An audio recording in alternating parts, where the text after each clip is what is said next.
Did you know up to 40% of your energy disappears simply because of the wrong foods? And if you're getting tired faster than before, that might be the reason.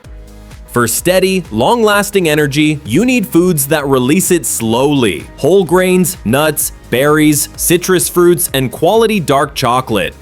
Add berries or citrus in the morning, vitamin C boosts alertness. Midday, a handful of nuts. Magnesium helps reduce fatigue. Instead of your third coffee, go for matcha. It's smoother and lasts longer. For a snack, an apple with nuts or plain yogurt. Your energy doesn't depend on how much you eat, but on the quality of what you eat. Cell-level research makes that clear. Want a full list of foods that boost your energy the most and simple daily patterns to keep you energized? Grab the full guide on rhythmoftheworld.com. And hit subscribe. I'll help you feel more energized every day.